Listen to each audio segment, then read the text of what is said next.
So the last time I graced YouTube with my presence, my wife and I had just conditionally bought a new home. Now, I want to fill you in on how this all came about. Back at the beginning of July, we went to a candy parade with our kids. And after the parade ended, we were getting ready to leave, and we realized we had about 15 to 20 minutes to kill before we had to be at an appointment. So I suggested that we go look at some houses because that's what people in their 30s do for fun. Now, we were not planning to move for at least 2 years. We had zero intention of buying. We're just window shopping. But when my wife came into this open house, she instantly fell in love with the place. Now, the owners, wonderful, wonderful people, by the way, were selling privately. And within a week, we had an agreement to buy it. I'm not even kidding when I say this. I've had a harder time negotiating trades in fantasy hockey pools than I did buying this house. So, since this was completely unexpected, we were scrambling to get our house ready to sell. The day before we were meeting with a realtor to list our house, a coworker of mine texted me and told me that a friend of his was looking to buy a house. So I immediately invited them over to look at our home. And less than 24 hours later, they bought it. So we went from not even looking to buy a house to having bought and sold privately in the space of 2 weeks. If you had told me that was going to happen the morning of the candy parade, I would not have believed you. I got to tell you, over the last several years, I've become increasingly pragmatic. You could even say cynical.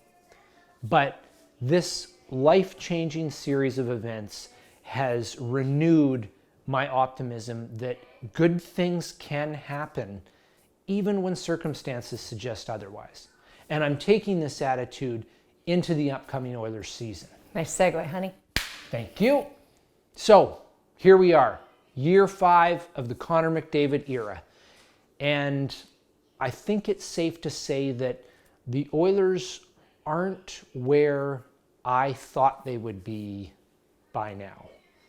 In my opinion, this season is just a stepping stone to the 2016-17 season. So even though I'm predicting that the Oilers are going to miss the playoffs for the 10th consecutive year, that's okay because I think it's the last time they'll miss for the next decade.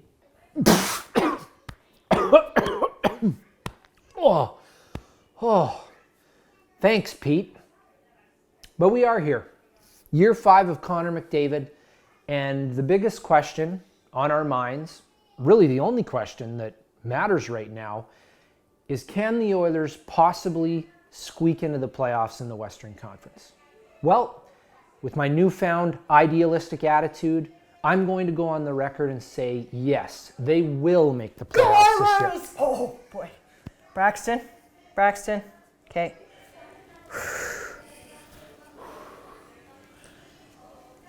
I'm okay.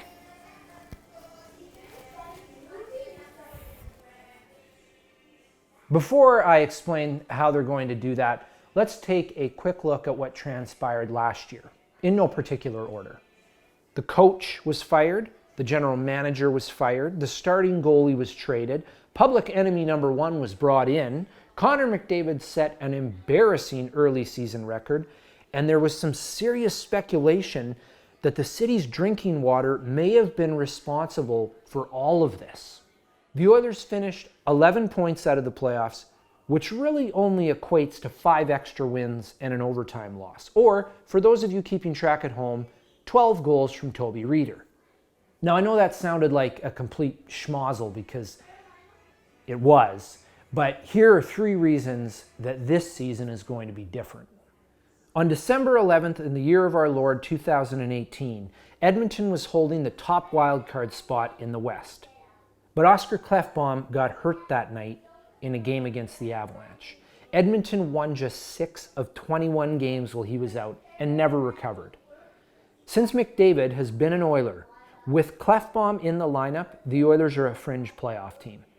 And without him, they are easily one of the worst teams in the league. Now, this is interesting because Klefbom is probably not an all-star defenseman. He's a really good player, not a great one. But the numbers clearly indicate his importance to any Oilers' success. So with that in mind, brace yourselves for plenty more handsome Swedish hip-thrusting ladies, because I believe Klefbom is going to be healthy all season and put up 35 to 40 points. Last year, I made a bet with my friend David that the Oilers would finish above 500 in their first 10 games of the season.